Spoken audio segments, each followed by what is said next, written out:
क्या होगा अगर एक राजकुमार जो अपने आप पर बहुत ही घमंड करता हो और इसी घमंड की वजह से उसे एक खूबसूरत जादूगरनी ने श्राप दिया, क्योंकि ये राजकुमार सिर्फ खूबसूरत लोगों को ही पसंद करता है। श्राप की वजह से राजकुमार एक दरिंदा यानी कि एक बीस्ट में बदल गया, लेकिन फिर भी जादूगरनी ने उन्हें बताया कि ये श्राप तभी टूटेगा जब कोई तुमसे या तुम किसी से सच्ची मोहब्बत करोगे। लेकिन कोई कैसे एक दरिंदे से प्यार कर सकता है। और जादूगरनी ने ये भी कहा कि ये समय तभी तक रहेगा जब तक इस गुलाब की आखिरी पंखुड़ी गिर नहीं जाती। अगर ये श्राप समय पर नहीं टूटा तो तुम हमेशा के लिए बीस्ट ही रहोगे। और ये श्राप उन पर भी है जो इस महल में मौजूद थे। तो आइए इस कहानी की शुरुआत करते हैं। हम उस महल से कुछ दूर मौजूद एक छोटे से गांव को देखते हैं, जहां बेल नाम की एक खूबसूरत लड़की रहती है। बेल को रोमांटिक किताबें पढ़ने का बहुत शौक है और उसके पिता एक आविष्कारक है, लेकिन बेल की मां बचपन में ही गुजर गई थी। उसी गांव में एक गैस्टन नाम का आदमी भी रहता है जिसे बेल बहुत पसंद है और वो उससे शादी भी करना चाहता है, लेकिन बेल उसे देखना भी नहीं चाहती। गैस्टन उसे पाने की हर कोशिश करता है, फिर भी कोई फायदा नहीं। बेल के पिता बाजार जाने के लिए निकल जाते हैं। बेल ने उनसे वापस आते समय एक गुलाब का फूल लाने को कहा, लेकिन बीच रास्ते में मौसम खराब होने के कारण बिजली की वजह से एक पेड़ उनके रास्ते में आ गिरता है, इसलिए उन्होंने दूसरा रास्ता चुना, लेकिन वहाँ बहुत ही खतरनाक जंगली भेड़िए थे। बेल के पिता अपनी जान बचाते हुए एक पुराने महल में आ जाते हैं। वो महल अंदर से काफी अच्छा था। तभी बेल के पिता को वहाँ खाने के टेबल पर स्वादिष्ट खाने दिखते हैं, जिसे देख उनसे रहा ना गया। लेकिन टेबल पर रखा एक कप उनसे बातें करने लगता है। वो तुरंत महल से बाहर निकल जाते हैं। यहाँ हमें पता चलता है महल में जो लोग मौजूद थे उन्हें जादूगरनी ने वहाँ की चीजों में बदल दिया था। तभी बेल के पिता को वहाँ गुलाब के पौधे नजर आते हैं। उन्होंने बेल के लिए जैसे ही एक गुलाब तोड़ा के तभी अचानक उनके सामने वही बीस्ट आ गया। उन्होंने उसके गार्डन से गुलाब चोरी करने की कोशिश की, इसलिए उसने उन्हें बंदी बना लिया, क्योंकि इन्हीं गुलाब की वजह से वो ऐसा बना है।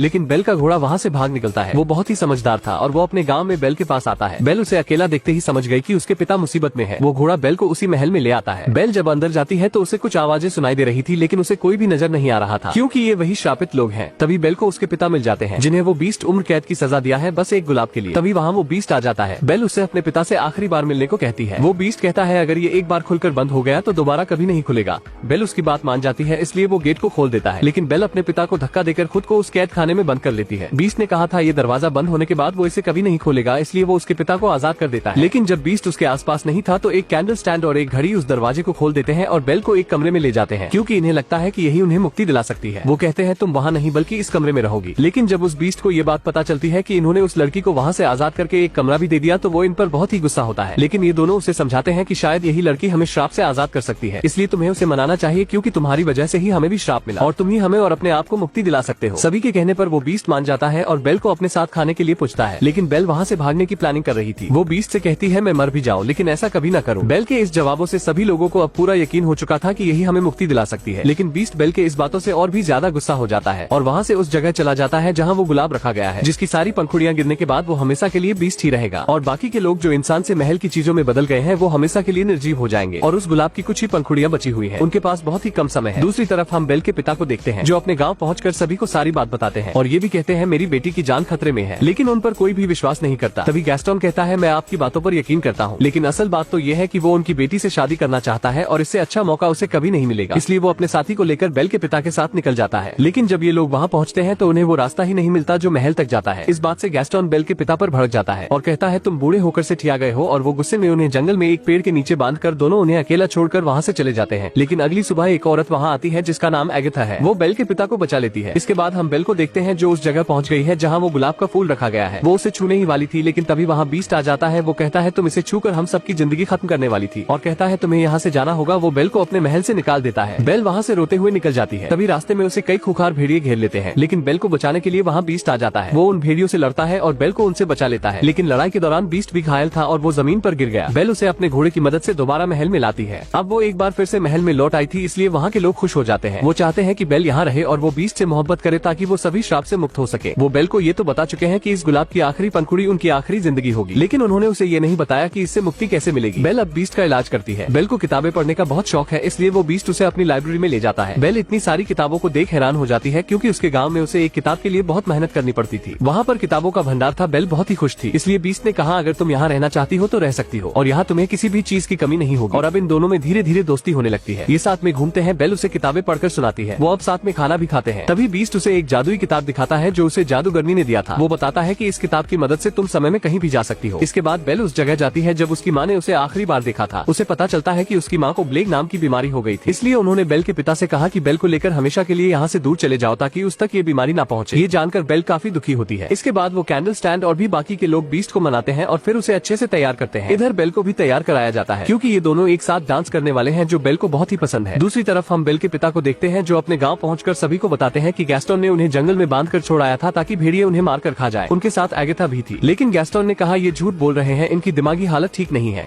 हो सकता है इनके ऊपर कोई शैतानी साया है। गैस्टोन हर तरफ से अपनी सफाई देता है और गांव के बेवकूफ लोग उसकी बातों पर यकीन भी कर लेते हैं। इधर हम बेल और बीस्ट को देखते हैं जो हंसी खुशी डांस करते हैं। बीस्ट ने आज कई सालों के बाद डांस किया है। वो बेल से पूछता है क्या तुम्हें अपने पिता की याद नहीं आती? बेल कहती है हाँ, इसलिए बीस्ट अपना जादुई आईना निकालता है जिसमें वो कहीं भी और किसी को भी देख सकता है। बेल उसमें अपने पिता को देखती है, लेकिन वह देखती है कि उन्हें गाँव के लोगों ने बंदी बना लिया है। ये देख बेल बहुत ही ज्यादा परेशान हो जाती है। बीस्ट उससे कहता है उन्हें तुम्हारी जरूरत है। उसके जाने से पहले वो उसे वो आईना दे देता है और कहता है अगर तुम्हें कभी मेरी याद आए तो तुम इस बदसूरत चेहरे को इसमें देख लेना। बेल अपने गाँव निकल जाती है। वो गाँव में पहुंचते ही सभी को बताती है कि मेरे पिता की हर वो बात सच है जो इन्होंने बताया है, लेकिन फिर भी कोई उस पर विश्वास नहीं करता। इसलिए वो उन्हें उस जादुई आईने में उस बीस्ट को दिखाती है। उसे देखते ही सबके सब डर जाते हैं, लेकिन बेल कहती है डरने की कोई बात नहीं, वो बीस्ट दिल का बहुत ही अच्छा है और वो किसी को नुकसान नहीं पहुंचाएगा। इसकी बातों से गैस्टोन समझ जाता है कि बेल को उस बीस्ट से प्यार हो चुका है, इसलिए उसके अंदर जलन होती है और वो सभी से कहता है उस बीस्ट ने इस पर भी काला जादू किया है, इसलिए हमें इसकी बात नहीं माननी चाहिए। वो सभी से कहता है वो दरिंदा हमारे गांव में आकर सभी को मार देगा, इसलिए हमें उसे खत्म करना होगा। गैस्टोन सभी को बीस्ट का खात्मा करने के लिए उकसाता है और गांव के लोग उसके बहकावे में आकर उस बीस्ट को खत्म करने के लिए महल की ओर निकल जाते हैं। वो जैसे ही महल में पहुंचते हैं तो वहाँ के लोग जो श्राप से महल की चीजों में बदल गए हैं वो उन पर हमला कर देते हैं, लेकिन गैस्टोन बीस्ट तक पहुँच जाता है। बीस्ट बेल के जाने पर बहुत ही उदास था। गैस्टोन बीस्ट से कहता है तुम्हें क्या लगता है बेल तुमसे प्यार करती है? नहीं, बल्कि उसी ने हमें तुम्हें मारने के लिए यहाँ भेजा है। गैस्टोन बीस्ट को गोली मार देता है जिससे वो नीचे गिर जाता है, लेकिन वो एक पत्थर को पकड़ लेता है। गैस्टोन ने जैसे ही दूसरी गोली चलाने की कोशिश की कि तभी वहाँ बेल आ गई। वो गैस्टोन को पकड़ लेती है। वो अपनी पूरी कोशिश करती है बीस्ट को बचाने के लिए, तभी गैस्टोन वहाँ से नीचे गिर जाता है, लेकिन वो बच जाता है। बेल बीस्ट से कहती है मैंने गाँव वालों को रोकने की कोशिश की थी, लेकिन कोई भी मेरी बात नहीं सुना।